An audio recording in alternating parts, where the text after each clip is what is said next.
मंगल मंगल्ये शिवे सर्वार्थ साधिके शरणे त्र्यंबके गौरी नारायणी नमोस्तुते। माँ सरस्वती की याचना करते हुए आज की ये कवि गोष्ठी हम दिव्यांगम यूट्यूब चैनल की तरफ से आज ये कवि गोष्ठी एक अनौपचारिक वातावरण में करने का प्रयास कर रहे हैं। और इस वातावरण का जो सृजन है वो हमारे कमलेश मौर्य मृदु, जिनको आप क्रमशः 3-4 सप्ताह में सुन ही रहे हैं किसी न किसी रूप में, और काफी आप इनकी प्रशंसा भी कर रहे हैं। और मुझे बड़ा गर्व होता है कि हम कमलेश मौर्य मृदु के स्नेह पात्र हैं और उन्हीं का ये संयोजन है आज के इस कवि गोष्ठी का। इस कवि गोष्ठी में जो महानुभाव आए हैं उनका मैं पहले परिचय कराऊं, उससे पहले मैं दिव्यांगम के सभी दर्शकों का अभिनंदन करता हूं, नमस्कार करता हूं और उनसे आशा करता हूं कि आज की इस कवि गोष्ठी में व्यक्ति की गई सुनाई गई कविताओं के ऊपर आप अपनी प्रतिक्रिया जरूर देंगे। और इससे हमको ऐसा होता है कि जब आप प्रतिक्रिया देते हैं तो हमारे कवियों को और जो भी इसमें भागीदार होते हैं, जो सहभागिता कर रहे होते हैं, उनको काफी प्रेरणा मिलती है और वो प्रेरणा हमेशा जो हमारी कार्यकुशलता होती है, जो सृजन होता है, उसको और पुष्ट करता है। तो मैं इस सृजन की जो गोष्ठी है, इस सृजन की गोष्ठी के जो हमारे हीरा हैं, उनसे आपका परिचय मैं कराऊं। तो हमारे सबसे पहले मैं जो यत्र नार्यस्त पूज्यन्ते रमन्ते तत्र देवता, तो देवताओं को बुलाने से पहले मैं अपने सबसे पहले हमारे सामने बैठी हुई है बेटी कीर्ति शर्मा। कीर्ति शर्मा हमारे सामने है। कीर्ति शर्मा मूलतः है ये अध्यापन में समर्पित है और अध्यापन का विषय, अध्यापन जो करता है वो एक हिसाब से जैसे कुम्हार बर्तन का सर्जक है, उसी प्रकार से समाज का सृजन जो करता है वो हमारा अध्यापक ही करता है। तो इनके बाद मैं आपकी परिचय कराता हूँ। हमारे बीच में पांडे जी हैं और पांडे जी अपने में एक स्वयं में ही उमाकांत पांडे जी, जो आप नाम सुन चुके हैं, अध्यापक हैं, इलाहाबाद यूनिवर्सिटी से पढ़े हुए हैं और बेसिक शिक्षा विभाग बाराबंकी में अध्यापन का कार्य कर रहे हैं। तो अध्यापकों का आज वर्चस्व है। एक अध्यापिका हैं, एक अध्यापक जी हैं। और दूसरे, जब ये वातावरण चल रहा है और इस वातावरण को जब हम अपनी भारतीय संस्कृत से जोड़ते हैं, तो संस्कृत विभाग का जब कोई प्रतिनिधित्व करता है तो उसमें हमारा नाम आता है हमारे बीच में अटल नारायण।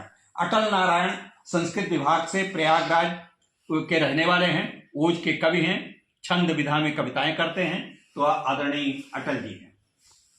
और जो इस माला के जो सुमेर हैं, सुमेर मतलब हमारे जो कमलेश जी मृदु मौर्य हैं, उनका मैं सादर अभिवादन करता हूं। नमस्कार। और आज की इस गोष्ठी की अध्यक्षता आदरणीय कमलेश मौर्य मृदु जी ही कर रहे हैं और मैं विष्णुकांत मिश्र आपके समीप, आपके सामने बैठकर संचालन करने का प्रयास करता हूं। कितना सफल होता हूं, कितना नहीं सफल होता हूं, ये तो आप लोग बताएंगे। आप लोग हमारे परीक्षक हैं। आप लोग कितने नंबर देते हैं, कितना मुझे उत्तीर्ण करते हैं या असफल बताते हैं, ये आपके ऊपर है। तो चलिए शुरू करते हैं। मैं सबसे पहले शुरुआत में करना चाहूंगा, ये जो हमारी बीच में बैठी हुई हैं कीर्ति जी, मैं कीर्ति जी से ही चाहूंगा कि कुछ आप सुनाएं। थोड़ा सा आगे बढ़े। नमस्कार आप सभी को। और आगे बढ़े। और दादा का मैं धन्यवाद करती हूँ यहाँ पे आमंत्रित करने के लिए। आप सभी का भी धन्यवाद करती हूँ और कुछ पंक्तियां रखती हूँ आपके सामने। एक गजल शुरुआत करती हूँ, सुनिएगा। कसी जब तंज दुनिया तो वो दामन भीग जाता है। कसी जब तंज दुनिया तो वो दामन भीग जाता है। कहीं बेटी अगर रो दे तो आंगन भीग जाता है। क्या बात है। कहीं बेटी अगर रो दे तो आंगन भीग जाता है। न देखें पाँव के छाले करे वो काम ही लेकिन, न देखें पाँव के छाले करे वो काम ही लेकिन, जहाँ कमियां निकाले सब वहाँ मन भीग जाता है। जहाँ कमियां निकाले सब वहाँ मन भीग जाता है। बहुत धन्यवाद। नहीं आसान है संबंधों के धागे बांध कर रखना। नहीं आसान है संबंधों के धागे बांध कर रखना। गलत फहमी की तुरपाई से बंधन भीग जाता है। क्या बात है, क्या बात है, क्या बात है। गलत फहमी की तुरपाई से बंधन भीग जाता है। कोई शायर करे जब शायरी दिल की सियासत पर, कोई शायर करे जब शायरी दिल की सियासत पर, कलम की नोक से गजलों का दर्पण भीग जाता है। क्या बात है, बहुत कलम बढ़िया, बहुत की बढ़िया। नोक से गजलों का दर्पण भीग जाता है। बहुत बहुत अच्छा। बहुत आशीर्वाद मिला, धन्यवाद। मक्ता देखिएगा। कहीं रोता हुआ बच्चा, कहीं रोती जो देखी माँ, कहीं रोता हुआ बच्चा, कहीं रोती जो देखी माँ, ये सब दुख देख दिलवानी यकीनन भीग जाता है। क्या बात, ये सब दुख देख दिलवानी यकीनन भीग जाता है। बहुत अच्छा। बहुत। बहुत बहुत धन्यवाद। अच्छा, मैं इस बीच में थोड़ा सा आपसे बातचीत भी करना चाहता हूँ। जी ये आपने जब ये लिखना शुरू किया जी। तो इसके विषय में आपका क्या सोच था? तो कब से लिखना शुरू, कितने के क्या उम्र होगी जब से ये लिखना शुरू किया?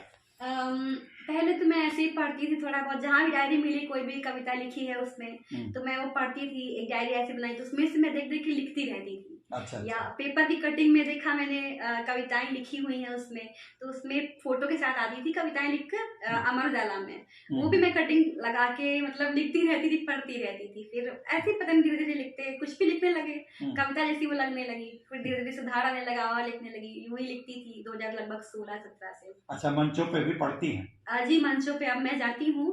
और फिर अभी मेरा 20-20 से मेरा थोड़ा सा सुधार और होने लगा है।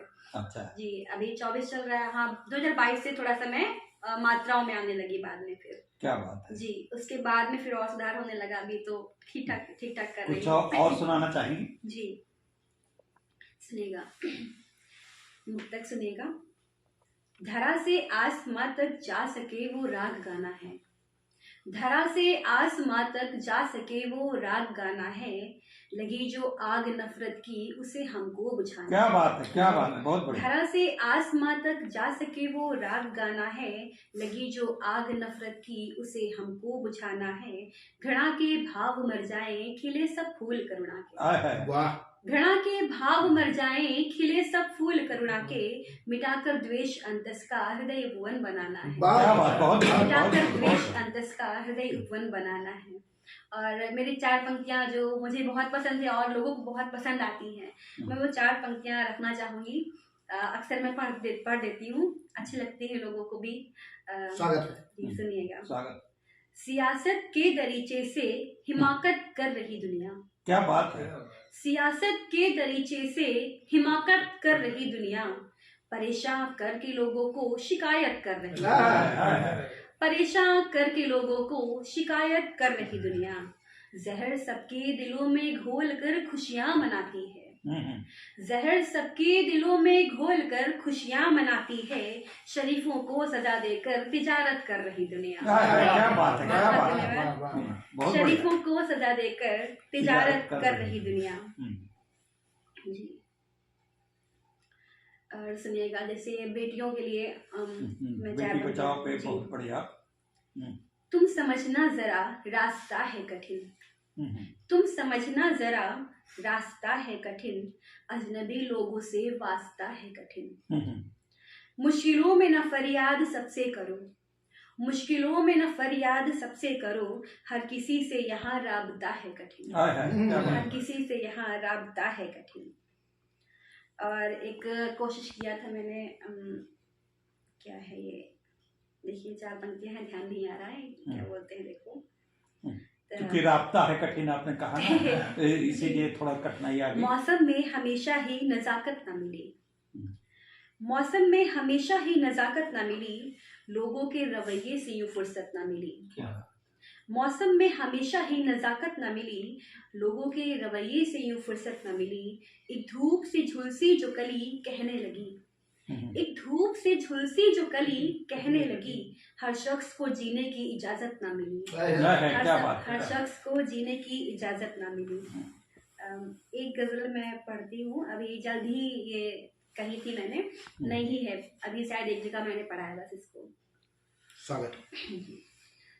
हाँ वही है मेरी जिंदगी, हाँ वही है मेरी जिंदगी, उनके ही दम से तो चल रही जिंदगी। क्या बात है।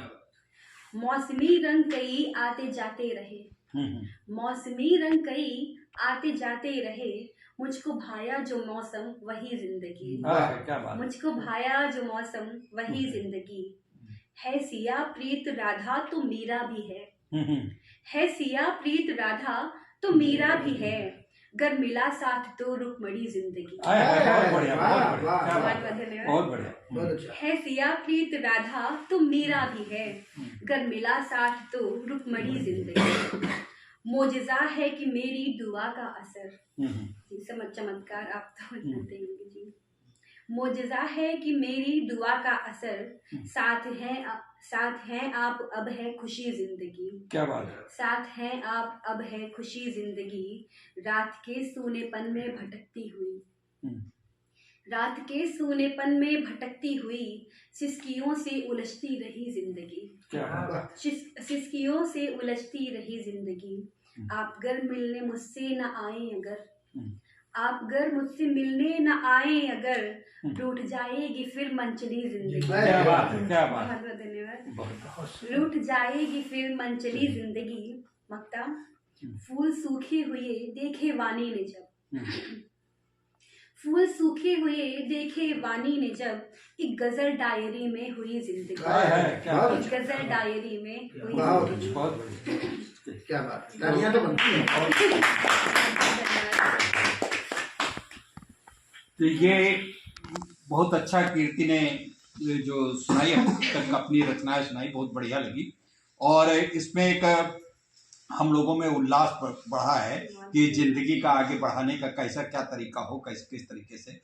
और मैं जो है अटल जी से निवेदन करूंगा कि थोड़ा सा इसको आगे बढ़ाएं, और हम ज़्यादा इसमें मंच पे, चूँकि हमको एक निश्चित समय में लेना है, तो इसलिए आप अपनी कविताएं पढ़ें, लेकिन मैं आपका समय न लेकर के आपके सीधे आपसे एक दो छंद दादा मीरा पाणी के चरणों में। स्वागत। कि द्वार तेरे पड़ा हूँ माँ दोनों कर जोड़े, कि द्वार तेरे पड़ा हूँ माँ दोनों कर जोड़े हुए, छंद शिल्प रस राग का मुझे तू ज्ञान दे, और धूप दीप पत्र पुष्प साथ लाया, भाव भरे प्रार्थना है जीवन में आन बान सा। क्या बात है, क्या बात। छल दंभ लोभ मोह व्यापने न पाए कभी, और सत्य धर्म निष्ठा का वितान एक तान दे, और लेखनी लिखे जो अम्ब वही तेरी अर्चना हो, साधना हो पल्लवित ऐसा वरदान। जय हो, क्या बात। साधना हो पल्लवित ऐसा वरदान, ऐसा वरदान। बहुत अच्छा। आपने ये जो औपचारिकता हमको सरस्वती वंदना सुननी चाहिए थी, ये वंदना करी, उसके आगे आप और कविताएं भी सुनाए थोड़ा। जी बिल्कुल। कि एक छंद और देखिएगा कि माता होती दयावान, कि माता होती दयावान, त्याग से बनी महान, सदा निज सुत को माहुर से लगाती है। कि माता होती दयावान, त्याग से बनी महान, सदा निज सुत को माहुर से लगाती है, और होती ममता की खान, चरणों में चारों धाम उंगली पकड़ माही चलना सिखाती। क्या बात है, क्या बात है, क्या बात। बहुत बढ़िया। और लिखने का, पढ़ने का, हंसने का, बोलने का, जीवन को जीने का सलीका बतलाती है, और मेरे लाल को बचाना सारी ही बला से प्रभु बार बार मंदिरों में मन्नत। क्या बात है, क्या बात। बहुत बहुत बढ़िया, बहुत बढ़िया। माँ भारती को हम लोग भी माता मानते हैं। कुछ सगुण स्वरूप में वर्णन करने का एक छंद है कि कैसी, अगर सगुण स्वरूप में शब्दों से वर्णन किया जाए तो कैसा स्वरूप होगा, कोशिश किया है। दादा आज्ञा चाहता हूं। स्वागत है। कि बिंदी है ललाट, कि बिंदी है ललाट, हाथ में त्रिशूल धारे हुए, सिंह पे सवार मुस्कान मंद मंद है। क्या बात है। और रूप मनुहारी सुकुमारी, माँ के अंग ढंग देख के लजाए रति काम सूर्य चंद्र। जय हो, जय हो। कि बिंदी है ललाट, हाथ में त्रिशूल धारे हुए, सिंह पे सवार मुस्कान मंद मंद है, और रूप मनुहारी सुकुमारी, माँ के अंग ढंग देख के लजाए रति काम सूर्य चंद है। और दृश्य वो कराल हुंकार कली भरती जो, दुष्ट दानवों का दंभ हो जाता पतंग है। और डम डम डम डम बजे डमरू मृदंग, भारती की आरती उतारता ये छंद। क्या बात है, क्या बात है, क्या बात है, बहुत क्या बात है। तो मांगता क्या हूँ माता से जी जी स्वागत। कि सिंहावलोकन है दादा, स्वागत है। कि बना रहे बालपन अंतस में उम्र भर, हाँ, कि बना रहे बालपन अंतस में उम्र भर, सरल सहज बोल प्रेम में सना रहे, और सना रहे मन सारा बोल देश भक्ति में, अपना तिरंगा विश्व मंच पे तना। क्या बात है, क्या बात है, बहुत बढ़िया। और तना रहे शीश माँ का झुकने न पाए कभी, और तना रहे शीश माँ का झुकने न पाए कभी, प्रार्थना प्रभु से कर जोड़ के मना रहे, और मना रहे सूर्य चंद्र इंद्र आदि देवता को, राष्ट्र जागरण धर्म देश में बना रहे। क्या बात है, बहुत बहुत बढ़िया, देश बहुत। में बना रहे। अभी जो राम मंदिर बना जी जी, राम मंदिर के ऊपर तो बहुत सब सामने तो वो कैसे संभव हो पाया, जी वहां से एक दो छंद निकाला है। स्वागत। दादा आशीर्वाद दीजिएगा।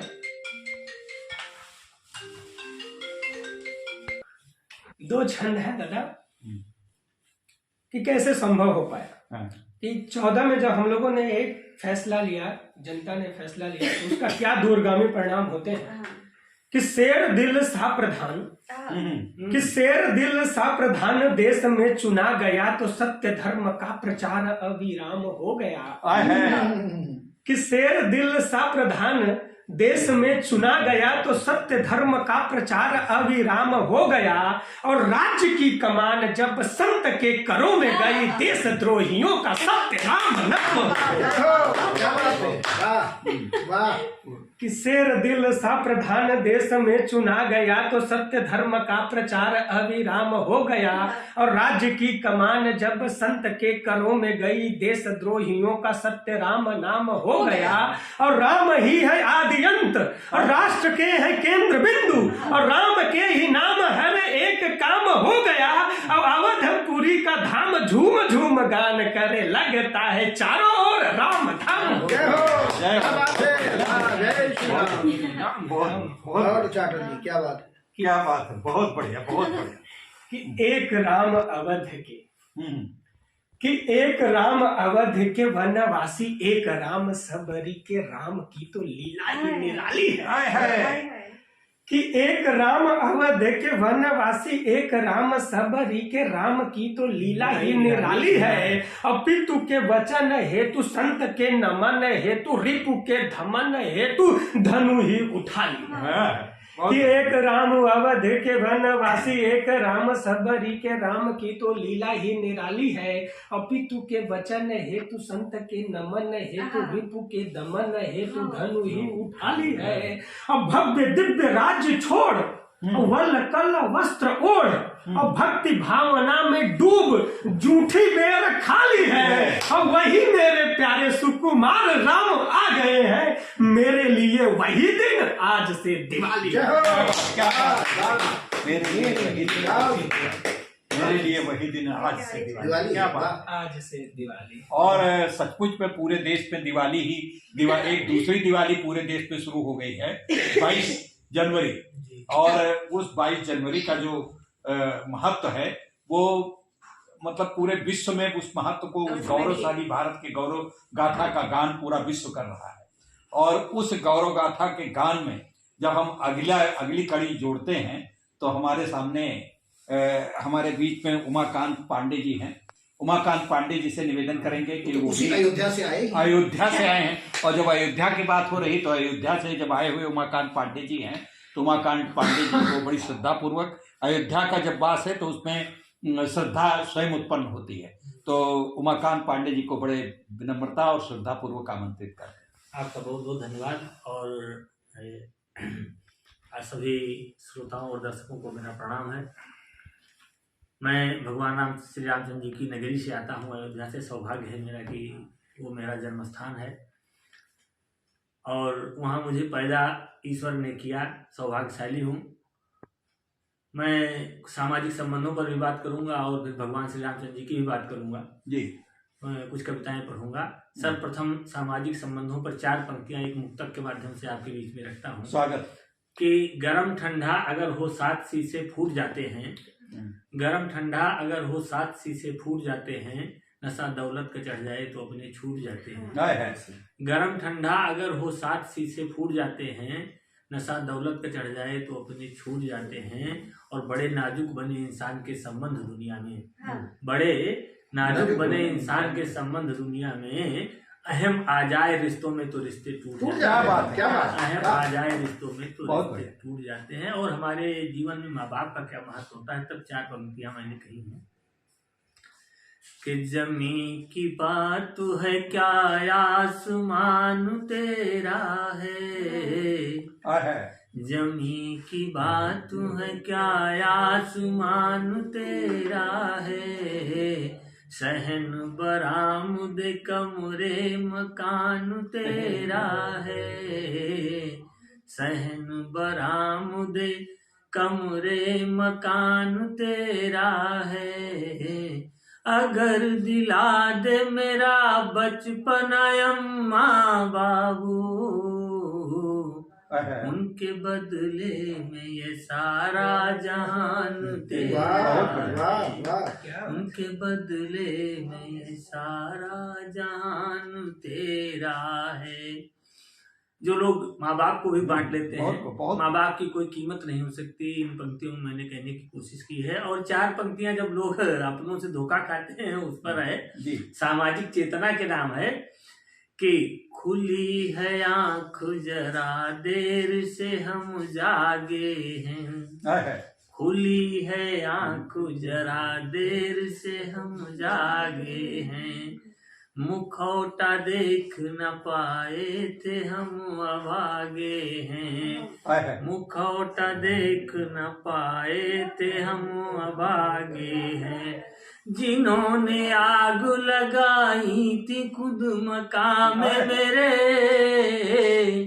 वही बुझाने में भी आज सबसे आगे है, वही बुझाने में भी आज सबसे आगे है। और भगवान मर्यादा पुरुषोत्तम श्री रामचंद्र जी का मंदिर में भगवान श्री रामचंद्र जी की प्राण प्रतिष्ठा हुई है। ये भी जो है आपने जो आग की बात कही तो मुझे 4 पंक्तियां याद आई आज की स्थिति में कि हो गए हैं लोग चालू आजकल, हो गए हैं लोग चालू आजकल, अपना ही मतलब निकालू आजकल, हो गए हैं लोग चालू आजकल, अपना ही मतलब निकालू आजकल, और देख कर जलता पड़ोसी का भवन, भूनते हैं लोग आलू आजकल, उसमें भूनते हैं लोग आलू आजकल। क्या तो भगवान श्री रामचंद्र जी के मंदिर की प्रतिष्ठा हुई है और अनवरत लोग लगातार लाखों लाख लोग श्री अयोध्या धाम में दर्शन कर रहे हैं। कई बार लोगों ने विगत में भगवान श्री रामचंद्र जी को काल्पनिक बताया था, राम हमारे जीवन में क्या है। एक मुक्तक और एक छंद के माध्यम से मैं आपके बीच में रखता हूँ, फिर एक छोटा सा गीत पढ़ूंगा भगवान श्री रामचंद्र जी की मंदिर की प्राण प्रतिष्ठा पर। 4 पंक्तियां आपके समक्ष हैं कि राम निर्गुण सगुण फिर निराकार है। 4 पंक्तियों में मैंने बताने का प्रयास किया है कि भगवान श्री रामचंद्र जी हैं क्या हमारे लिए। राम निर्गुण सगुण फिर निराकार है, राम संसार के सारे आधार हैं, राम संसार के सारे आधार हैं, राम के बिनु नहीं कल्पना राष्ट्र की, विश्व के हित लिए राम अवतार हैं, विश्व के हित लिए राम अवतार हैं, नाम रघुनाथ राघव जी सरकार में। क्या बात। वो जगत के नियंता गुणागार हैं उपादान वो है निमित्त भी वही। क्या बात। राम है सृष्टि में सृष्टि के पार है। राम है सृष्टि में सृष्टि के पार में। और एक छंद आपके बीच में रखता हूँ भगवान श्री रामचंद्र जी के चरणों में कि राम जी क्या हैं कि राम रोम रोम में बसे समस्त विश्व के हैं। राम रोम रोम में बसे समस्त विश्व के हैं। विश्व के प्रत्येक कण में विराजमान हैं। राम रोम रोम में बसे समस्त विश्व के हैं। विश्व के प्रत्येक कण में विराजमान हैं। और प्राणियों में प्राण रूप, पुष्प में सुगंध रूप, शिशुओं की किलकारियों हैं, किलकारियां हैं, मुस्कान हैं। प्राणियों में प्राण रूप, पुष्प में सुगंध रूप, शिशुओं की किलकारियां हैं, मुस्कान हैं। रवि के प्रकाश में है, अंबर के प्रसार में है, तरुओं की हरियालियों में विद्यमान है। और जल थल नभ राम से प्रकाशमान हुए। राम जी से हुए सभी जीव प्राणवान हैं। जल थल नभ राम जी से हैं प्रकाशमान। राम जी से हुए सभी जीव प्राणवान हैं। और जो वर्तमान में परिदृश्य है, जो भगवान श्री रामचंद्र जी के मंदिर की प्राण प्रतिष्ठा हुई है, तो एक छोटा सा गीत दो अंतरिका आपके बीच में रखता हूँ कि गुरु जी आपसे विशेष आशीर्वाद में चाहूंगा कि विराजे अवधपुरी में राम, विराजे अवधपुरी में राम, बोलिए जय जय जय श्री राम। विराजे अवधपुरी में राम, बोलिए जय जय जय श्री राम। बोलिए जय जय जय श्री राम। बोलिए जय जय जय श्री राम। लिया मोदी जी ने संकल्प, आज है पूरा हुआ प्रकल्प। यही है निर्णय का क्षण अल्प, नहीं है दूजा कोई विकल्प। हमारा भारत देश महान, कर रहा नित नूतन उत्थान। बंधु कोठारी का बलिदान नहीं भूलेगा हिंदुस्तान। लगन से योगी जी का काम, सजा है आज अयोध्या धाम। विराजे अवधपुरी में राम, बोलिए जय जय जय श्री राम। बोलिए जय जय जय श्री राम। बोलिए जय जय जय श्री राम। और क्या है, भरा है भारत में उल्लास। 22 जनवरी को भगवान श्री रामचंद्र जी के मंदिर की प्राण प्रतिष्ठा हुई है।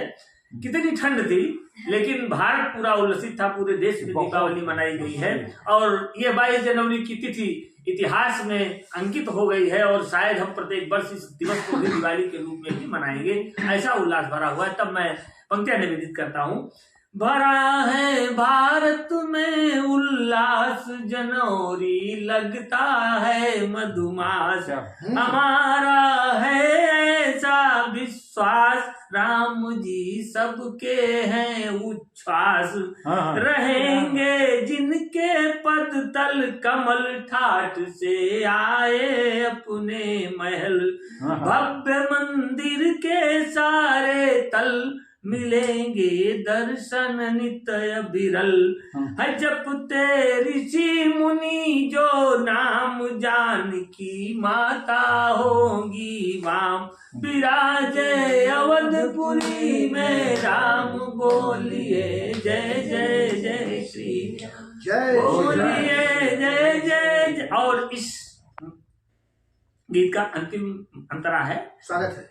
500 वर्षों का संघर्ष आज है दुनिया भर में हर्ष। हमारी कितनी पीढ़ियां गुजर गई राम मंदिर आंदोलन में, और वो राम मंदिर की लड़ाई में बलवेदी पर बलिदान हो गए, लोगों ने अपने प्राणों को बलिदान कर दिया राम मंदिर के लिए। और आज हम सौभाग्यशाली हैं कि उस मंदिर की प्राण प्रतिष्ठा होते हुए और भगवान श्री राम लला के दर्शन प्राप्त कर रहे हैं। पूरा देश और पूरा दुनिया और पूरा विश्व सौभाग्यशाली है।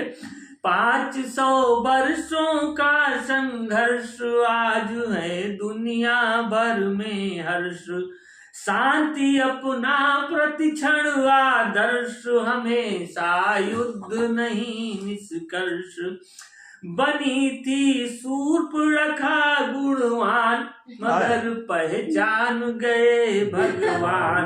आज भी काल ने बलवान, उन्हें मारेंगे फिर हनुमान। नहीं करना है अब आराम, राम का काज करो अभिराम। विराजे अवधपुरी में राम, बोलिए जय जय जय श्री राम। विराजे अवधपुरी में राम, बोलिए जय जय जय श्री राम। एक बार जोर से बोलिए सब लोग, जय जय श्री राम। बोलिए जय जय जय श्री राम। क्या बात है। एक मैं इस विषय में बताना चाहूंगा, एक प्रसंग अभी थोड़ा सा अपने जिनको मैं बुलाने जा रहा हूं उनसे संबंधित है, और थोड़ा सा इस विषय में मैं अभी उनसे बैठा तो बड़ी देर से था लेकिन उनको बताया नहीं। अब मैं बताना चाहता हूं, सिंगापुर से एक कवि, अभी यहाँ पे कुछ दिन पहले हमने यूट्यूब पे कवि सम्मेलन रिकॉर्ड किया था, तो सिंगापुर से हमारी दर्शिका अनामिका सिंह गौड़ ने लिख के भेजा था कि कमलेश मौर्य मृद को आखिर में ही क्यों पढ़ाते हैं। और कमलेश मौर्य मृद की कविताएं मुझे इतना पसंद हैं, जब भी आप कवि सम्मेलन करें तो कृपा करके उनको कम से कम बीच में पढ़ाइए। और उनको पढ़ाने में बहुत सारे कवियों को मुझे जबरदस्ती सुनना पड़ता है। तो आज आपको अनामिका सिंह जी मैं बताना चाहता हूँ, आपको आपका ये भ्रम दूर हो गया होगा। आज आपको जबरदस्ती नहीं सुनना पड़ा होगा। भगवान राम की पूरी आराधना हमारे सभी कवियों ने सुनाई, लेकिन आपकी बात को मानते हुए मैंने वो बात तो नहीं मानी। लेकिन अब मैं कमलेश मौर्य मृद को, जिनको आपके बहुत बड़े, आप जिनकी फैन हैं अनामिका सिंह जी, मैं कमलेश मौर्य मृद और अनामिका सिंह जी के बीच की दूरी को हटाते हुए अपने को मैं दूर कर रहा हूं, और आदरणीय कमलेश मौर्य मृद जी को मैं आह्वान करता हूं कि अपना अध्यक्षीय काव्य पाठ करें। और अभी आधा घंटा बाकी है, करीब 32 मिनट हुए। जी। तो आप सबको एक बार नमन करता हूँ, वंदन करता हूँ। और अनामिका सिंह जी ने एक बार कहा था कि कमलेश जी से कह दीजिएगा कि जरा मेरा नाम लेकर के तो उनको कुछ कह दीजिएगा। तो आदरणीय जी, तो ये मेरा सौभाग्य है कि वो कहाँ समझिए कि अनामिका जी सुन रही है इतनी दूर से। अनामिका जी सुन रही है इतनी दूर से। आप तो सब भारत से हैं, वो है सिंगापुर से। आप तो सब भारत से हैं, वो है सिंगापुर से। तो मैं अनामिका जी को बहुत बहुत धन्यवाद देता हूं कि उन्होंने इतनी अधिक प्रशंसा कर दी। आइए, मैं अभी राम के बारे में जो उनका गुणानुवाद कर रहे थे हमारे अटल जी ने भी और हमारे उमाकांत जी ने भी वर्णन किया। राम हम सब के लिए क्या है, बिना राम के इस राष्ट्र की कल्पना ही असंभव है। तब 4 पंक्तियां पढ़ता हूं कि राक्षसों से त्रस्त देश को दिलाने हेतु त्राण कष्ट भोगा यह राष्ट्र भक्ति का प्रमाण है। क्या बात है, क्या बात। राक्षसों से त्रस्त देश को दिलाने हेतु त्राण कष्ट भोगा यह राष्ट्र भक्ति का प्रमाण है। और गीध शबरी निषाद बानर भालुओं के प्रति प्रेम दृढ़ एकता की पहचान है। गीध शबरी निषाद बानर भालुओं के प्रति प्रेम दृढ़ एकता की पहचान है। और राष्ट्र भक्ति का ही परिचायक है राम का एक घोष वाक्य जन्मभूमि स्वर्ग से महान है, राष्ट्र भक्ति का ही परिचायक है। राम का एक घोष वाक्य जन्मभूमि स्वर्ग से महान है, और राम और राष्ट्र एक दूसरे के पर्याय। राम गुण गान राष्ट्रगान के समान है, राम गुण गान राष्ट्रगान के समान है, राम गुण गान राष्ट्रगान के समान। क्या बात है। लेकिन एक वो राम का युग था जो प्रारंभ होता था, प्रातः काल उठ गए रघुनाथा, मात पिता गुरु नाम ही माथा। क्या बात है। और उस समय का जो पारिवारिक वातावरण था, और आज क्योंकि हमारा जो कहते नहीं कि हमारा जो घर होता है वो एक छोटा राष्ट्र होता है, और जो राष्ट्र होता है वो हमारा एक छोटा परिवार होता है। क्या बात है। वही सारे गुण सूत्र उस परिवार में जो पाए जाते हैं वही राष्ट्रीय परिवार में पाए जाते हैं। तो जैसे बिना घर और परिवार के हम जो दूर होते जाएंगे, अगर विकसित हो गए, तो फिर राष्ट्र भी हमारा विकसित हो जाएगा। और आज पूरा जितने हमारे ये चैनल हैं, बाकी सारी चीजें हैं, वो सब परिवार को विकसित करने के लिए जो है वो काम कर रही है एजेंसियां सब। तो आज हमारे परिवार की स्थिति क्या हो गई है, आपको एक मुक्तक देना चाहता हूँ, फिर उसी भावधारा पे हम लौटेंगे जहाँ उमाकांत जी ने और अटल जी ले गए थे। तब एक मुक्तक आपके बीच में पढ़ता हूँ। वर्तमान परिस्थिति में क्या हो गया है हमको और आपको, और जिससे हमारे परिवार जो है विघटन की कगार पर परिवार में आजकल हमको लगता है सब मोबाइल में जुटे हैं। जी जी, बस बस सुनिए। कोई आवाज सुनता नहीं, कोई आवाज सुनता नहीं, बजते रहते हैं रिंगटोन से।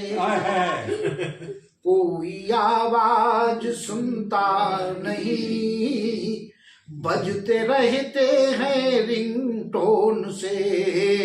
क्यों नहीं सुनता है? व्हाट्सएप फेसबुक में बिजी लोग रहते हैं सब मौन से, लोग रहते हैं सब मौन से। तो फोन पर बात करते हुए, अक्सर आपने परिवार में रहते हुए देखा होगा कि फोन पर बात करते हुए साथ में, फोन पर बात करते हुए पास से है निकल जाते सब। फोन पर ही बात करते हुए रूम से है निकल जाते सब। एक घर में भी रहते हुए बात आपस में हो फोन से।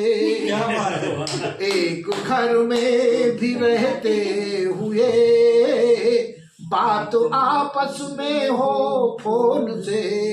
पता लगा हम एक कमरे में हैं, बहू अलग है, बेटे अलग हैं, उनकी भी आपस में बात फोन के द्वारा ही होती, परस्पर संबोधन कम होता है। ये स्थितियां हैं। तो आइए, लेकिन इस स्थिति में भी ये हमारी जो परंपराएं हैं, ये हमारे जो महापुरुष हैं, ये हमारा जो सनातन का जो ये सिस्टम है, वो हमारे राम हैं, कृष्ण हैं, यही इस राष्ट्र को जोड़े हुए हैं। हमारी जो परंपराएं कितनी सुदृढ़ हैं हमको जोड़ने में, शायद यही कारण है कि इतना बड़ा राष्ट्र होते हुए, जिसमें पता लगा कई कई अमेरिका निकलेंगे, ऐसे ऐसे मैंने, तो एक छोटे राष्ट्र को जोड़ना तो आसान है, और ऐसे राष्ट्र को जोड़ना बड़ा कठिन काम है, जिसकी भाषा अलग, भूषा अलग। संसार में जितने प्रकार की जलवायु होगी वो सब हमारे देश में किसी न किसी प्रांत में पाई जाती है। इसलिए जितने प्रकार की वनस्पतियां हैं वो सब हमारे देश में है। आज अगर हमको, यानी हमारा देश जो कहा गया है कि देवता भी यहाँ जन्म लेने को तरसते हैं, तो ये केवल ये नहीं कि अपना लड़का सबको अच्छा लगता है, सुंदर लगता है, ऐसा नहीं कि हम अपने हैं इसलिए हमारा देश, इसलिए उसकी प्रशंसा कर रहे हैं।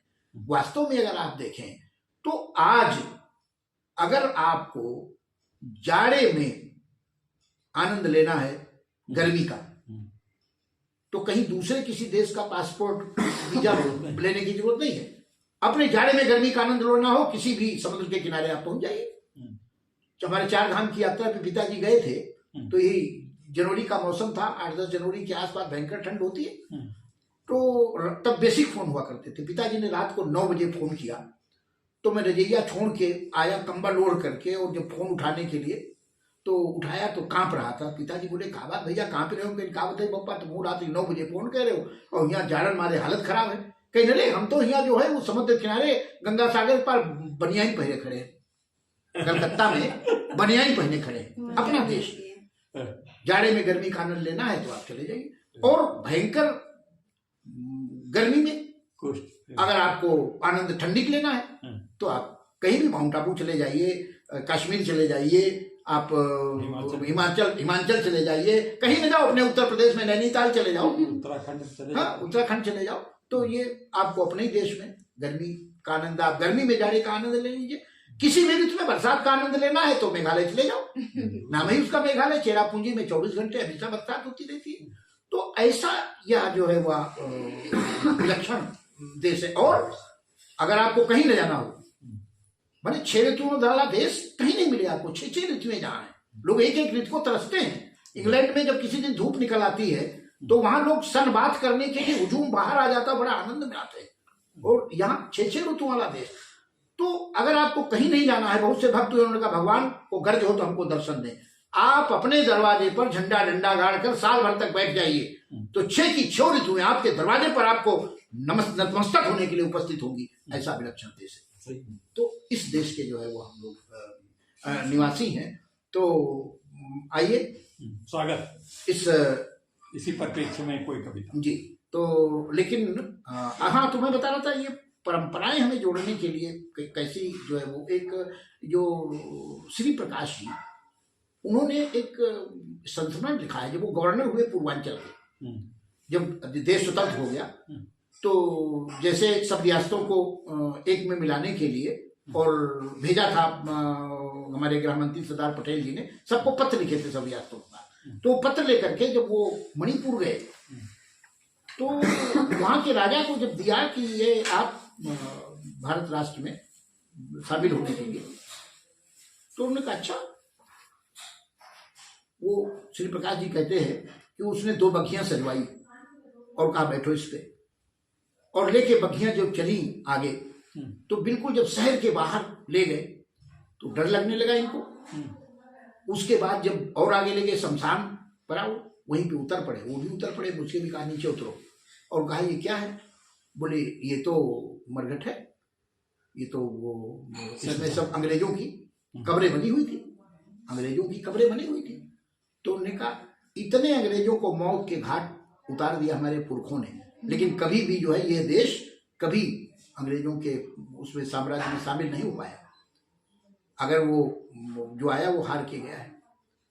तो अगर आप हमको मिलाना चाहते हो तो तलवार निकालिए, और एक तलवार हमको दी, एक तलवार खुद आओ लड़ो, और अगर तुम जीत जाना तो अपने में मिला लेना, और अगर हम जीत जाएंगे तो। अब ये श्री प्रकाश श्रीवास्तव जी लाला आदमी जो बताते हैं कि वो बेचारे जो है उन्होंने, लेकिन कितने बुद्धिमान थे। उन्होंने कहा अरे तुम क्या समझते हो हम तुमसे युद्ध करेंगे? हम युद्ध करने के लिए आए हैं, आपको पता ही नहीं है अब अंग्रेजों का राज्य समाप्त हो गया है, हम तो आपके रिश्तेदार हैं। जैसे कभी राजसूय यज्ञ किया था, यहाँ तो ससुराल थी हमारे, रुक्मिणी तो यहीं की थी, वो तो भगवान कृष्ण की ससुराल थी। और कृष्ण जी ने जैसे अपना वहां पे, जैसे उसमें महाभारत काल में राजसूय यज्ञ हुआ था, ऐसे ही हस्तिनापुर में ये यज्ञ हुआ तो मुझे राजसूय, अंग्रेजों का शासन समाप्त हो गया था, मीडिया तो समाचार देता नहीं था। तो इसलिए जो है हम तो आपके पास वो विनय का पत्र जो लाए हैं, तो राजसूय यज्ञ का न्योता है कि आप उनके साथ खड़े हो। अपने रिश्तेदार का शासन, अब आपके रिश्तेदारों का शासन है, वहां अंग्रेजों का शासन है। उन्होंने कहा अच्छा, तलवार रखी और कहा बैठो बग्घी पर, लेकर आए, कहा कहाँ है विनय पत्र? उन्होंने जो निकाला उसका सिग्नेचर, बोले पढ़ तो लीजिए। बोले नहीं, जब रिश्तेदारों की ओर से पढ़ने की जरूरत है, सिग्नेचर कर दिया। और जो खिला देते नहीं है, वो सारा उनको उस समय सम्मान पूर्वक जो सम्मान दिया जाता राजसी, वो सम्मान और सारे रत्न और वो सब भेंट किए, उनको भेंट किए। आपका यह अभूतपूर्व संस्मरण, ये मतलब बड़ा मौलिक संस्मरण है। इसको हमारे बहुत से दर्शक और स्वयं हम लोग भी नहीं बहुत कम जानते हैं, और मृदु जी ने आपने बहुत अच्छी बात बताई। अब आपकी इसी क्रम को बढ़ाइए, थोड़ा काव्य रस में आप आइए। तो मैं हमारी जो परंपराएं हैं वो हमको जोड़ती हैं। अभी जैसे हमारी ये परंपरा है कि हम किसी भी कार्यक्रम में माँ की वंदना करते हैं, और आपने तो बहुत अच्छा काम किया कि मातृशक्ति से प्रारंभ किया इस कवि सम्मेलन का, वो भी एक प्रकार से वंदना ही थी, और आपने तो प्रत्यक्ष जो है वो माँ की वंदना की। तो जब मातृशक्ति बात आती है, माँ की बात आती है, तो ऐसा नहीं, मैंने भी लिखने की कोशिश की माँ पर, लेकिन नहीं लिख पाया। क्यों नहीं लिख पाया? तब 4 पंक्तियां पढ़ता हूं मैं कि ईश्वर का रूप दूसरा या देवता लिखूं। माँ को ईश्वर का रूप दूसरा या देवता लिखूं, हर मर्ज की दवा लिखूं या फिर दुआ लिखूं। बचपन में बच्चे को चोट लग जाती थी, वो रोते हुए माँ के पास जाते थे, माँ केवल फूंक मार देती थी और हम हंसने लगते थे। हर मर्ज की दवा लिखूं या फिर दुआ लिखूं, माँ पर मैं लिख सकूं मेरी सामर्थ्य है कहाँ, माँ पर मैं लिख सकूं मेरी सामर्थ्य है कहाँ। अरे जिस माँ ने मुझे खुद लिखा उस पर मैं क्या लिखूं, जिस माँ ने मुझे खुद लिखा उस पर मैं क्या लिखूं। और इसीलिए माँ को सबसे पूज्य माना गया है। इसीलिए जो बाकी के त्योहार जो होते हैं 2 दिन के 4 दिन के होते हैं, लेकिन माँ का त्योहार 9 दिन का होता है, वो भी साल में 2-2 बार आता है, क्योंकि माँ का और बेटे का रिश्ता ही एक ऐसा है जो बिना स्वार्थ का है। बाकी संसार के सारे रिश्ते स्वार्थ में है। तब 4 पंक्तियां और पढ़ता हूं। स्वागत कि दिन भर काम करके जो शाम को घर आए, पापा पूछते हैं आज दिन में कमाए क्या। दिन भर काम करके जो शाम को घर आए, पापा पूछते हैं आज दिन में कमाए क्या। और पत्नी हमारी हमसे ये पूछती है बोलो कमाई में से हमारे लिए हो बचाए क्या। तो बच्चे घेर कर हमसे ये पूछते पिताजी बोलो बोलो बोलो हो हमारे लिए लाए क्या। और किंतु माँ ये पूछती है कुछ खाने को ले आऊं, दिन भर भूखे रहे हो या कुछ खाए क्या। किंतु माँ ये पूछती है कुछ खाने को ले आऊं, दिन भर भूखे रहे हो या कुछ खाए क्या। और वही माँ जब कभी चली जाती है संसार से, परिवार छोड़ करके, तो हर व्यक्ति दुखी होता है, लेकिन कौन क्यों दुखी है। 4 पंक्तियां और आपको देता हूं। स्वागत, बहुत अच्छा लगा, बहुत अच्छा लगा कि माँ की मृत्यु पे पिताजी यह सोच के दुखी थे, कौन अब पास बैठ कर बती आएगा। जो बुढ़ापे का सबसे बड़ा संकट होता है, क्योंकि बच्चे भी हैं तो अगर वो सर्विस में है तो उनके अपने सेवा के अपने तनाव है, और अगर वो पढ़ाई में है तो उनके अपने करियर की चिंता है। समय कहाँ है कि वृद्ध माँ की मृत्यु पे पिताजी यह सोचते थे, कौन अब पास बैठ कर बती आएगा। और बेटा यह सोच के दुखी था, घर लौटने पे प्यार भरा हाथ कौन सर पे फिराएगा। क्या बात। बेटा यह सोच के दुखी था, घर लौटने पे प्यार भरा हाथ कौन सर पे फिराएगा।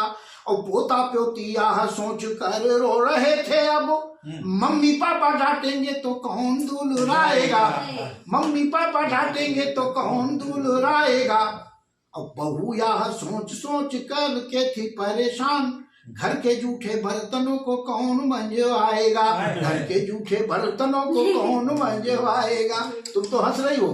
मैंने जब ये गोवा में एक कवि सम्मेलन में इसको सुनाया तो 2 बहुएं खड़ी हो गई, बोले मधु जी आप क्या समझते हो कि मैं को अपनी सासू माँ को नौकरानी समझती हूँ, आपने ऐसा कैसे कह दिया। हमने कहा बेटा अगर हम नौकरानी समझ के बात करते तो ये न कहते कौन मंजवाएगा, तो हम लिखते कौन मांझेगा। लेकिन ये माँ का दिल होता है, क्योंकि वो जो हर काम में बहू का हाथ बटाना चाहती है, वो अगर मान लिया बहू रोटी बनाने जा रही तो सब्जी काट सकती तो सब्जी काट रही है, छील रही है। अगर वो बड़े बर्तन नहीं मान सकती तो बहू अगर बर्तन मान करके रख रही तो खंगालने का काम करती है, छोटे छोटे बर्तन मंजवाने का धुलवाने का काम करती है। ये दोनों का परस्पर प्रेम है। और जब तक कौशल्या जैसी सास, माँ के स्वरूप में प्रेम देने वाली सास और सास को सम्मान देने वाली सीता जैसी बहुएं जब तक परिवार में रहेंगी तभी ये राम राज्य आएगा, तभी ये राम राज्य आएगा, तभी ये राम राज्य आएगा। क्या बात। तो आइए उस राम राज्य की स्थापना का ये वर्ष है, स्वागत है उस पे जरूर जी। तो एक कविता आपको देना चाहता हूँ। अभी इन्होंने हमारे मोदी जी का जिक्र किया, योगी जी का जिक्र किया। देखो किसी कवि का किसी पार्टी से कोई लेना देना नहीं। हर कवि जो है स्वतंत्र है। लोकतंत्र में मताधिकार सबका है तो वो अपने अपनी विचारधारा के अनुसार देते होंगे, लेकिन जब हम कलम लेकर बैठते हैं तो हमारी कलम हर एक के साथ समानता का व्यवहार करती है। हमको न सपा बसपा न कांग्रेस से मतलब, हमको न भाजपा के ही परिवेश से मतलब, हमको न सपा बसपा न कांग्रेस से मतलब, हमको न भाजपा के ही परिवेश से मतलब। हम युग के पुजारी हैं और चारण है राष्ट्र के। हमको अगर मतलब है तो बस देश से मतलब, हमको अगर मतलब है तो बस देश से मतलब। लेकिन देश के लिए अगर कोई इत्ता भर करता है तो बित्ता भर गुणगान करना भी हम कवियों का धर्म होता है। क्या बात है, क्या बात है, क्या बात। तब एक रचना पढ़ता हूं मैं। ऊपर मोदी नीचे योगी, ऊपर मोदी नीचे योगी, उनके नीचे दो उपयोगी। उप मुख्यमंत्री। ऊपर मोदी नीचे योगी, उनके नीचे दो उपयोगी। यूपी के हैं बल्ले बल्ले, जिसको जो करना हो कर ले। क्या बात है, क्या बात है, क्या। यूपी के हैं बल्ले बल्ले, जिसको जो करना हो कर ले। और हिंदू मुसलमान सब खुश हैं, छाती पीट रहे कठमुल्ले। हिंदू मुसलमान सब खुश हैं, छाती पीट रहे कठमुल्ले। तो खुशी से देखो झूमे राष्ट्र भक्तों की टोली, खुशी से देखो झूमे राम भक्तों की टोली। बरस रहे फूल जहाँ चलती थी गोली, बरस रहे फूल जहाँ चलती थी गोली, बरस रहे। देखिए हमारी क्या बात है, हमारी इस रचना में बहुत बढ़िया। अब कविता मत ढूंढिएगा, इसमें जो है वो आप रस छंद और अलंकार के पकवान मत खोजना। ये बिल्कुल आप समझिए कि ये शबरी के बेर हैं, ये सुदामा के तंदुल हैं, ये विदुर का साग है। इसलिए उस ढंग से आप सीधी सरल भाषा में मैं अपने हृदय की भावनाएं व्यक्त कर रहा हूं कि क्या परिवर्तन आया है। कि खुशी से देखो झूमे राम भक्तों की टोली, बरस रहे फूल जहां चलती थी गोली, बरस रहे फूल जहां। 500 सालों का पाप हुआ क्षय है, 500 सालों का पाप हुआ क्षय है। भारत का भाग्य हुआ फिर से उदय है, भारत का भाग्य हुआ फिर से उदय है। राम लला फिर से भव्य मंदिर में आए, राम लला फिर से भव्य मंदिर में आए। संपूर्ण विश्व हुआ देखो राममय है, संपूर्ण विश्व हुआ देखो राममय है। घर घर में दीप जले, घर घर में दीप जले, सजी है रंगोली। बरस रहे फूल जहाँ चलती थी गोली, बरस रहे फूल जहाँ चलती थी गोली। तो कहते थे जो राम हुए ही नहीं है, कहते थे जो राम हुए ही नहीं है, वही सब अयोध्या गए ही नहीं है। वो राक्षस अयोध्या गए ही नहीं है। तो कौन सा मुँह लेकर के जाते अयोध्या, कौन सा मुँह लेकर के जाते अयोध्या। कि उनके अहम की ही लंका ढही है, उनके अहम की ही लंका ढही है। तो घर में अब बैठे वो, घर में अब बैठे पहन चूड़ी चोली। बरस गए फूल जहाँ चलती थी गोली, बरस रहे फूल जहाँ चलती थी गोली। 370 ये धारा न हटती, 370 ये धारा न हटती, मंदिर भी बनने की नौबत न दिखती, मंदिर भी बनने की नौबत न दिखती, कि 14 व 19 में बहुमत न देते, 14 और 19 में बहुमत न देते, अयोध्या में संकट की बदली न छटती, अयोध्या में संकट की बदली न छटती, तो 24 में भर देना, फिर 24 में भर देना भरपूर झोली, बरस रहे फूल जहाँ चलती गोली, बरस रहे फूल जहाँ चलती गोली, तो 370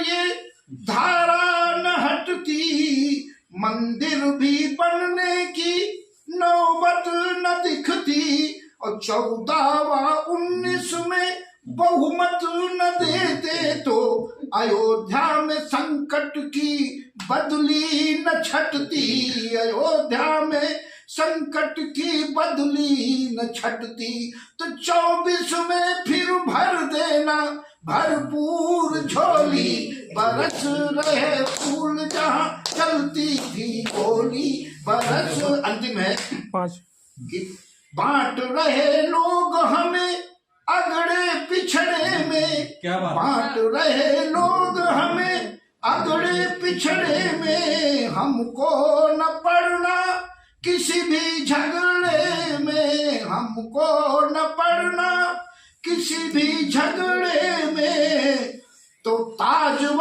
कुतुब मीनार दे रहे चुनौती। अगला एजेंडा कभी तो हमेशा 2 कदम आगे चलता है।